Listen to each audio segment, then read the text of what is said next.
하나님은 바벨론의 포로로 끌려간 제사장 에스겔에게 환상을 통해서 그 나라가 왜 망해야 되는지를 보여주셨습니다. 성경은 한 나라의 흥망성쇠는 하나님의 손에 있음을 늘 강조합니다. 에스겔이 본 환상의 내용은 남유대가 왜 망했는지 그들의 죄악을 낱낱이 그대로 알려주셨는데, 이 말씀을 통해서 우리도 하나님의 경고를 무시하고 제 멋대로 살면은 이런 순환당하는 것을 뼛속 깊이 새겨야 할 것입니다. 그러면은 유다는 왜 망했는가? 오늘 그 이유가 있습니다. 딱 한 가지입니다. 바로 하나님이 성전을 떠나셨기 때문에 그 나라가 망하게 된 겁니다. 내가 이 성전을 택하고 거룩하게 하여 내 이름을 여기에 영원히 있게 하겠다. 이곳에 내 눈과 내 마음이 항상 있을 것이다 라고 하신 하나님이 성전을 떠나신 사건은 우리에게 심각한 고민거리가 되어야 합니다. 하나님이 그곳을 떠나시면 곧 이스라엘을 버리셨다는 그런 말이 됩니다. 그럼 왜 떠나셨나요? 바로 한 가지 이유잖아요. 우상을 섬겼기 때문입니다. 이들은 성전 안팎에 우상을 세웠고 성전의 모든 문벽에는 온갖 곤충과 우상을 그린 그림으로 가득 채웠습니다. 백성들의 대표인 70명의 장로들은 그 곤충 그림에 숭배하면서 하나님이 우리를 버리셨다라고 불평을 했고요. 지금 우리가 이렇게 고난당하는 것은 전적으로 하나님 잘못이라고 모든 책임을 하나님께 돌려버립니다. 자기들이 지금 무슨 잘못을 하고 있는지도 모르고 있다는 그런 말입니다. 어쩌면 그들의 그 불평이 오늘 우리의 불평과 같지 않은지 모르겠습니다. 내가 인생을 잘못 살아놓고는 그 이런 고난과 고통을 마치 하나님이 주신 것이냐 여기면서 하나님 왜 이러십니까? 하나님 계신다면 어찌 이럴 수 있습니까? 라고 항변하는 우리의 모습과 닮지 않았습니까? 성전 다른 쪽에 가보니까 한 여인들이 단무스라는 우상 앞에서 울고 있습니다. 이 단무스는 봄을 상징하는 신으로서 식물을 성장시켜 결실하게 하는 신으로 여겨졌는데, 뜨거운 여름에는 이 신이 죽어서 지하세계로 간다고 믿었으며 이 여인들은 이 이방 종교를 받아들여서 성전 입구에서 이 단무스의 죽음을 애통하고 있다는 말입니다.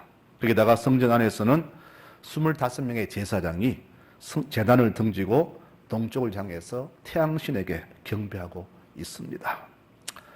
내게 제사라고 세운 제사장들이 내 성전에서 하나님을 멀리하고 태양신을 숭배하는 이 모습을 보신 하나님, 우리 말로 그만 꼭지가 돌아버렸겠죠. 하나님이 꼭지 안 돌면 정상이 아닐 겁니다. 그리고 하나님께서 하신 말씀이 오늘 읽은 17절, 18절 말씀입니다. 에스겔아, 네가 이것을 봤느냐?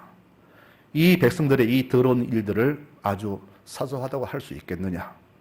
이들이 이 땅을 이렇게 끔찍한 죄로 가득 채워서 계속하여 나의 분노를 일으키고 나를 가장 불쾌한 방법으로 모독하고 있다.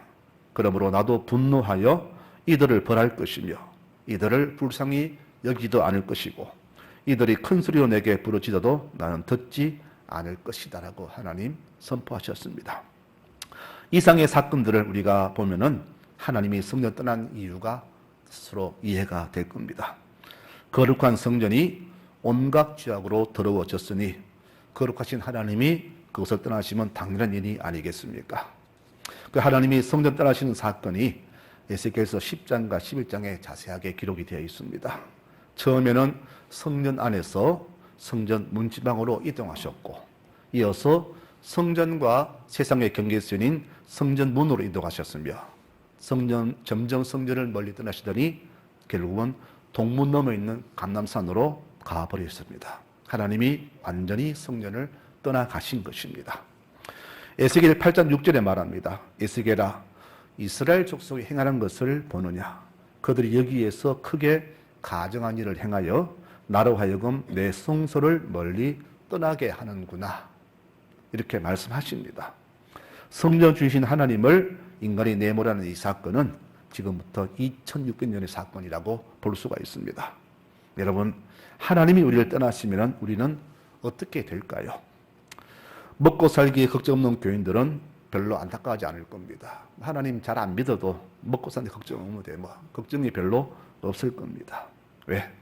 육신적으로 풍족하거든요. 그래서 내 살아가는데 하나님 없어도 별 문제가 없습니다. 그런데요, 하나님이 성령을 떠나시면 어떤 결과가 오는가? 바로 그 나라가 멸망당했습니다. 나라의 멸망은 민족의 멸망이요, 곧 우리 개인 삶의 패망으로 주어짐을 우리가 알아야 됩니다. 이스라엘 멸망한 것은 군사력이 약해서도 아니고 경제가 어려서도 아닙니다. 모든 것이 정상이 없고 오히려 다른 나라보다 강한 경제와 군사를 가진 나라가 유대했는데 어느 한순간에 이 나라가 망해버립니다. 한 나라의 흥망성쇠는 하나님의 손에 있습니다. 인간이 나라를 다스리고 역사를 만들어 갈 것이 아닙니다. 그분이 손을 드시면 인간이 세운 것은 하루아침에 잿더미가 되고 만다는 것을 우리는 알아야 됩니다. 소돔과 고모라의 멸망과 바벨론과 로마의 멸망은 바로 하나님이 모든 것을 주관하고 계심을 우리에게 여실히 보여줍니다. 지금 21세기에 미국도 예외는 아닐 겁니다. 가장 강한 나라 미국이지만은 과거 바벨론이나 로마도 지금의 미국처럼 아주 난공불락 여겨졌지만은 결국은 다 망하고 말았습니다. 우리가 역사를 보거나 성경을 보면서 깨닫는 사실은 하나님을 떠난 나라, 하나님이 손을 놓으신 나라는 절대 행하지 못한 나라 사실을 우리가 볼 수가 있습니다. 그래서 이제 성경은 말하기를 여호와께서 성을 지키지 아니하시면 파수병이 보초로서 흔들리라고 하면서 이스라엘 멸망 원인은 전적으로 하나님이 그들의 보호로 손을 놓으셨기 때문이라고 분명히 밝히고 있습니다. 여러분, 비록 내 나라, 내 민족이 세운 나라 이스라엘 할지라도 이들이 배신하면 하나님은 가차없이 떠나버리십니다. 그러면 모든 것이 다 끝나고 말겠죠. 에스겔이 본 환상에 보면은 이것이 바로 진리임을 우리에게 명백하게 증언하고 있습니다. 그런데 반대로 시편 125편에서는 이렇게 말합니다. 여호와를 신뢰하는 자는 흔들리지 않고 언제나 든든하게 서 있는 시온산과 같다. 산들이 예루살렘을 둘러싼 것처럼 여호와께서 자기 백성을 둘러싸서 지금부터 영원히 보호하실 것이다라고 말합니다. 여호와께서 함께 하시면은 아무리 큰 적도 해방도 무서움도 막아주시지만은 그분이 떠나가시면은 우리가 세운 모든 것들도 다 무너진다는 그런 말입니다. 성도 여러분, 이렇게 여호와 하나님을 절대적으로 신뢰하는 사람은 절대 넘어지지 않으며 주님이 끝까지 보호하심을 믿으시기를 바랍니다. 그래야 우리가 이것을 믿어야 됩니다. 그분이 나를 지켜 보호하심을 내가 전적으로 신뢰할 때 우리는 넘어지지 않게 될 것입니다. 그러면은 오늘 이스라엘 멸망 사건을 통해서 우리에게 어떤 교훈을 주시는가? 딱 한 가지입니다. 우리 교회에서, 우리 삶에서 하나님이 떠나시게 될 모든 이유를 제거해야 된다는 것을 알려줍니다. 자녀가 집을 가출했어요. 다 이유가 있습니다. 부모는 이해가 안 되죠. 이렇게 돈도 많이 주고 잘해주는데 왜 떠날까? 뭐가 부족해서. 그러나 그것은 부모 생각일 뿐이고 자녀는 생각이 다릅니다. 우리 교인들이 바로 그런 생각하고 있어요. 그 집 떠난 자녀의 생각을 모르는 것처럼 바로 부모들, 교회들도 이 부모처럼 잘못 생각한다는 겁니다. 뭐냐? 내가 뭐 신앙생활을 잘못하고 있나? 내가 누구 비교하면 나는 신이다. 천사다. 나는 영도만 됐다. 하면서 스스로 자기의 신앙에 만족한다는 것이죠. 이것이 바로 얼마나 무서운 우리의 교만인지 모릅니다. 나는 완벽하니까 흠이 없다. 그런 이야기입니다. 나만큼 기도 많이 하고 나만큼 봉사 많이 하고 나만큼 교회에 헌신 많이 해라. 이런 교인이 어디 있나? 내가 없으면 교회가 무너진다. 이런 마음 가진 교인이 많더라는 겁니다. 이런 사람 속에 하나님이 계실까요? 하나님은 없습니다. 그런데 이런 교만한 생각들이 우리 삶에 어떻게 나타나는지 아십니까? 바로 우상 성김으로 나타난다는 겁니다. 무슨 우상? 나는 주만 바라보는데 무슨 우상이냐? 이렇게 항변할 겁니다. 그런데요, 그 항변은 오로지 자기의 염원만 하고 있을 뿐 실제로 우리의 낱낱을 살펴보면은 우리 역시 하나님보다 우상을 더 섬기었음을 우리가 볼 수가 있습니다. 그러면은 우리 삶에서 어떤 우상이 우리를 이렇게 지배할까요? 우리가 제거해야 할 우상은 어떤 우상일까요? 바로 딱 한 가지입니다. 바로 물질과 탐욕의 우상이라고 보면 됩니다. 대부분 교인들이 이 우상을 마음속에 숨기고 있으면서도 아니라고 변명을 합니다. 뭐 돈이 다냐? 사람이 건강하고 하나님 잘 믿어야지. 이렇게 자꾸 항변하는데 자기를 감추는데 실제로 그 속에는 나도 모르는 우상이 너무나 많다는 것이죠. 그럼 우리가 무슨 근거로 우상을 잘 섬긴다고 할 수 있는가? 한번 여러분 솔직히 자신에게 한번 물어보십시다. 제가 질문합니다. 여러분 중에서 하나님의 교회를 위해서 또 하나님의 기쁨을 위해서 어떻게 하면 더 잘 섬길까? 더 기쁘시게 할까라고 심각하게 고민한 적이 있습니까? 또 그렇게 하지 못해서 너무 마음 아파서 하나님께 울면서 불면서 회개한 적은 있습니까? 없잖아요.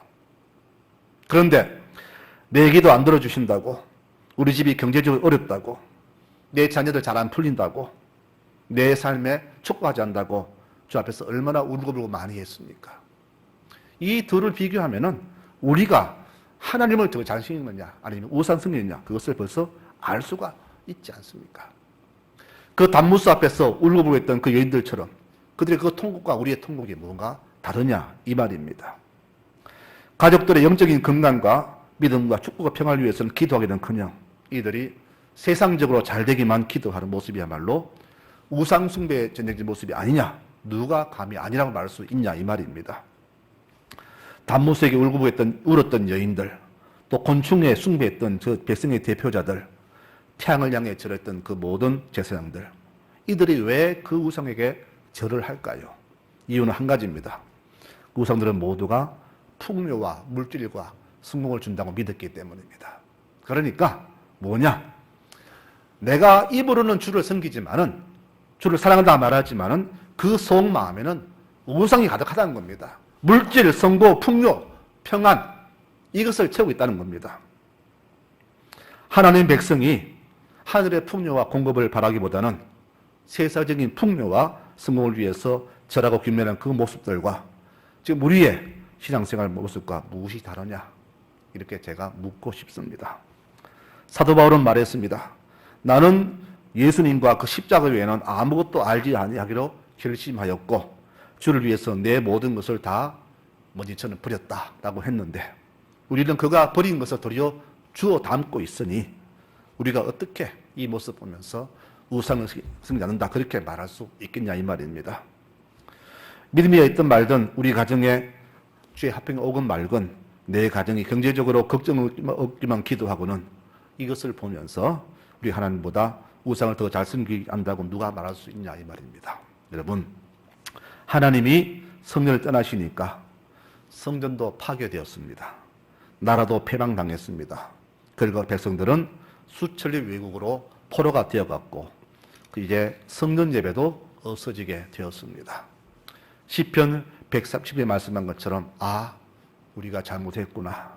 그때 가서 한 맺힌 노래 불러봐야 그 상황은 이미 끝났습니다. 하나님은 사랑과 긍휼이 풍성하시지만은 대신 냉정하신 분임을 여러분 알아야 됩니다. 항상 우리 곁에 두 길을 주십니다. 여호와냐 세상이냐. 선택은 우리의 자유겠죠. 선택에 따라서 주의 손길도 다르게 나타납니다. 여호수아는 가나안 입성을 앞둔 백성들에게 이렇게 권면했어요. 오직 여호와를 두려워하며 진실하고 성실하게 그분을 섬기라.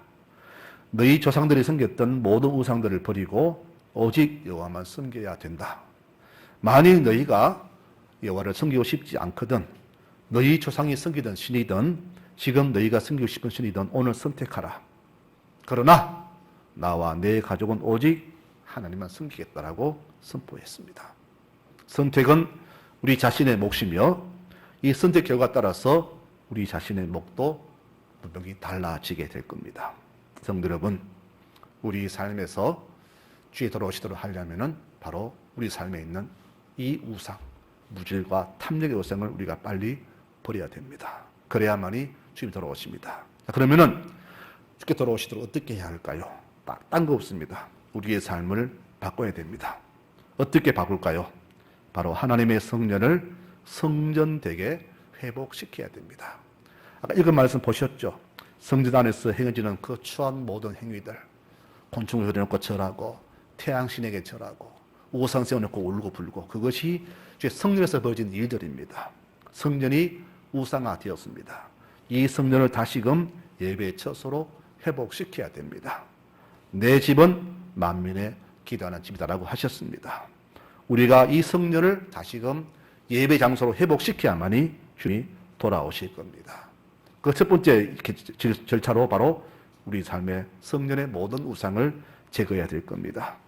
내 삶을 지배하는 모든 것들을 다 제거해야 됩니다. 그동안 우상 섬기느라 예배가 사라졌습니다. 하나님은 이 예배를 다시금 회복해야만이 다시 돌아오실 것입니다. 야곱이 세겜성의 사건으로 온 가족이 몰살당할 위험에 처했을 때 하나님은 그에게 피할 길을 알려주셨죠. 야곱아, 베델로 올라가라. 거기 가서 내가 처음 너를 만났던 그 자리에 제단을 쌓아라 라고 명하십니다.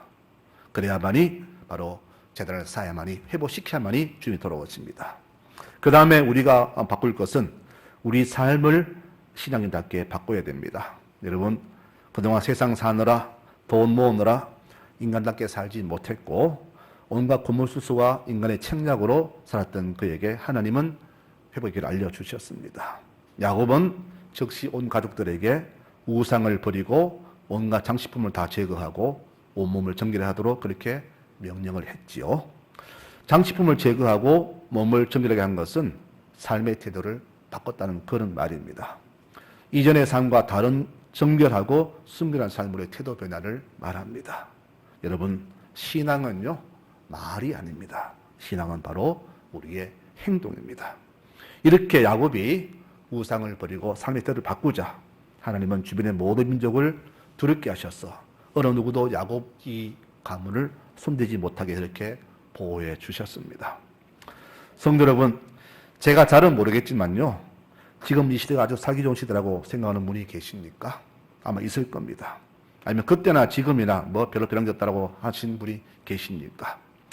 우리가 하루하루 살면서요, 생각 없이 살면은 지금 내가 어느 위치에 있고 나와 우리 가족이 어디서 있는지 내 문제가 뭔지를 잘 보지 못합니다.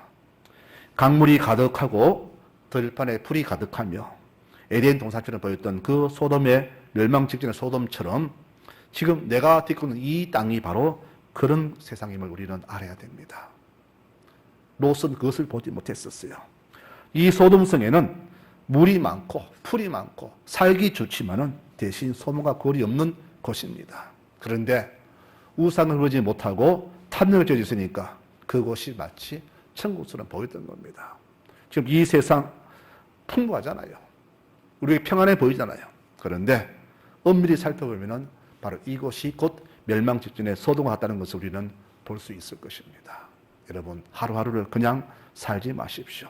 세상의 시선을 돌리면서 무엇이 문제인가? 왜 우리 삶이 이렇게 고통스러운가? 왜 힘든가? 왜 내 자녀는 앞길이 잘 풀리지 않는가? 왜 이들 앞은 어두운가를 한 면밀히 살펴보시기 바랍니다. 그래서 우리가 지금 어디 있는가를, 어디 서 있는가를 우리가 면밀히 정확히 살펴봐야 됩니다. 내가 서 있는 이 좌표를 정확히 파악해야만이 내가 해결책을 찾을 수가 있다는 그런 말입니다. 세상 사람들은 이 속에서 해결책을 하지만은 우리는 바로 이 성전에서 그 길을 찾아야 됩니다. 비록 하나님은 인간의 범죄로 인해서 잠시 성전을 떠나셨지만 우리가 진심으로 찾고 부르짖으면 다시 돌아오십니다. 숲이 사라져서 새와 짐승이 없다고 한탄하지 말고 이들이 다시 찾아오도록 숲을 다시 가꾸면 됩니다. 물이 오염되었다고 하천을 포기할 게 아니라 다시금 정화시키면 일거수물고에 찾아올 것이고 또 황새와 두루미 온갖 새들이 하천을 찾듯이 떠나버린 하나님을 다시 오게 하시려는 노력이 필요한 시대라 그렇게 봅니다. 에스겔 40장에 보면은 하나님이 다시금 성령 오시는 모습을 소개하고 있어요. 그 백성이 끝까지 우상 안 버리니까 하나님은 최후방편으로 바벨론을 침공시켜서 나라 멸망시키고 성전도 멸망시켜 버렸습니다. 성전 무너지니까 우상도 함께 파괴되어 버렸습니다. 그렇게 하나님께서는 우상을 파괴시키고 다시금 돌아오셨습니다. 43장 보니까 여호와의 영광이 동문을 통하여 성전으로 돌아가고 내가 보니 그 영광이 성전에 가득하더라고 성경은 말합니다. 떠나실 때 역순으로 다시금 돌아오셨어요. 이 말은 뭐냐? 내 신앙이 처음에 순수한 모습으로 다시금 회복될 때 주님께서 내 삶에 돌아오신다. 그런 말이 되는 겁니다. 이후에 그 성전의 문지방에서부터 물이 흘러나오는데 처음에는 발목, 무릎, 허리, 나중에는 능히 건드리지 못할 큰 강으로 변할 정도로 물이 가득 찼다 그랬습니다. 이 물이 흐르는 곳마다 생물이 생성하고 물고기가 살고 바닷물도 다시 살아났습니다. 하나님이 성전에 계실 때 모든 것이 회복이 되는 겁니다. 그분이 성전 떠나시면 우리 삶에 아무 남는 게 없습니다. 그것을 우리는 알아야 됩니다. 그래서 그분이 다시금 돌아오셔야만이 우리가 사는 겁니다. 생물이 생성하고 물고기 산다는 것은 그분 돌아오셔야만이 우리 인생이 회복된다는 그런 말이 됩니다. 그리고 이 성전 흘러나오는 물을 우리가 마실 때 우리가 영생할 수 있는 겁니다. 성도 여러분, 세상은 이 어려움을 회복할 수 있는 길이 있다고 말하지만은 하나님 외에는 해결책이 절대 없습니다. 우리는 다시금 성전 돌아가서 성전 예배를 회복해야 됩니다. 내가 돌아가야만이 그분도 다시 성전으로 돌아오십니다. 야곱이 이전의 삶을 청산하고 온갖 것을 다 버리고 주 앞에 정결한 모습 바꿨을 때 그분이 그를 지켜주셨듯이 우리의 삶 속에서 온갖 탐심, 탐욕, 모든 우상이 다 사라지고 내 영혼이 깨끗해질 때 주께서 다시금 우리의 성전에 내게 돌아오실 것입니다. 저는 우리 자녀세대가 정말로 걱정이 됩니다. 이들이 자라나서 우리 교회 미래를 책임져야 되는데 이들이 주를 모른 채 살아간다면 어떻게 될까요? 생각해도 끔찍한 마음을 늘 갖고 있습니다. 가끔씩 제가 폰에 가출한 가족을 찾는 광고가 뜹니다. 나이가 몇 세, 어떤 옷차림 이렇게 했다는데 더불어서 강아지 잃어버렸다고 뜨는 광고도 있었습니다. 근데 다른 점은 뭐냐? 가족을 찾아주면 후사한다는 말은 없는데 강아지 찾아주면 후사한다는 그런 광고가 뜹니다. 사람이 개보다 시가 떨어진 지 벌써 오래되었습니다. 세상에 이러니 하나님도 우리에게서 별 관심을 못 받는 것 같아요. 그래서 하나님이 가출을 하셨습니다. 자녀의 가출이 부모의 무관심 때문이듯이 하나님의 가출도 우리 믿는 자들의 무관심 때문입니다. 하나님 제쳐두고 탐욕과 물질, 성공 이런 것에 마음 두니 하나님이 섭섭하십니다. 그분이 성전을 떠나셨습니다. 집 나간 자식 걱정에 엄마는 두문불출하면서 곡기를 끊지요. 머리띠를 메고 누워서 울지요. 이런 모습으로 우리도 주 앞에 다시금 엎드려야 할 것입니다. 그래야 주께서 다시금 돌아오십니다. 그러기 위해서 우리는 우상을 버리고 우리 삶에 변화를 주어야 됩니다. 크리스찬은 하나님 이름을 부르고 교회 잘 출석한다고 예배한다고 그냥 크리스찬이 아닙니다. 적어도 크리스찬이라면은 하나님과의 만남이 내 삶에 어떤 의미와 족적을 남기는지를 알아야 되고 또 내 삶의 어떤 의미 주시는지 늘 그것을 품고 살아가야 됩니다. 그것이 바로 크리스찬입니다. 여호와 믿는다면서도 내 삶에 전혀 변화가 없고 세상과 똑같으면서 살아간다면은 그 마음에 하나님이 없다면은 그는 결코 크리스찬이 아닐 것입니다. 미국은 기독교 국가는 아니지만은 그래도 그 미국인들은 대부분이 바로 성령 정신으로 살아갑니다. 그들은 말씀대로 살아간다는 그런 말입니다. 적어도 이 대한민국에서 내가 크리스찬이라 한다면은 진정으로 하나님을 두려워하고 그 말씀대로 실천하며 살아가는 모습이 우리 삶에 있어야 되지 않겠습니까? 저는 이 오늘 말씀을 몇 번 읽으면서 진짜 눈물이 납니다. 어떻게 성전에서 그런 일이 벌어질까? 우상을 세우고 절하고 제사장들이 태양에 경배하고 그림을 그려놓고 거기에 절하는 모습들. 여러분, 오직 하나님보다 물질의 풍요, 탐욕, 탐심이 가득한 성도의 모습이 오늘 우리의 모습이 아닌가 늘 생각하면서 나도 그 속에서 자유로울 수 없다는 생각하니까 가슴이 너무나 아팠습니다.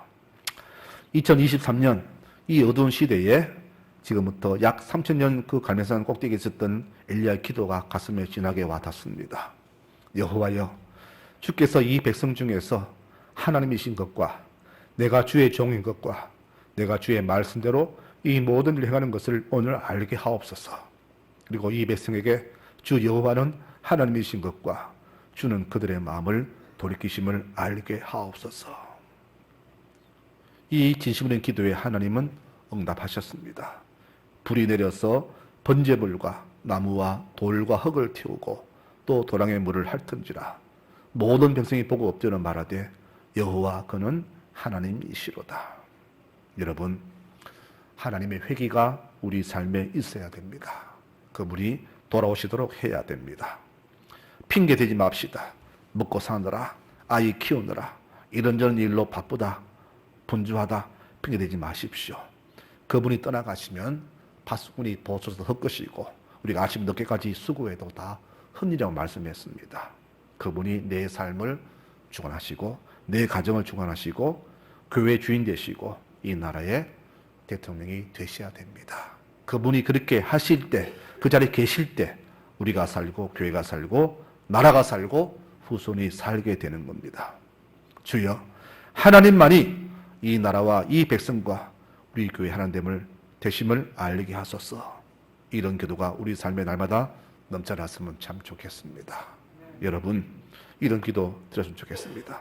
하나님만이 내 삶의 주인이시고 나의 주인이시고 나라와 민족의 주인 되심을 알게 하소서.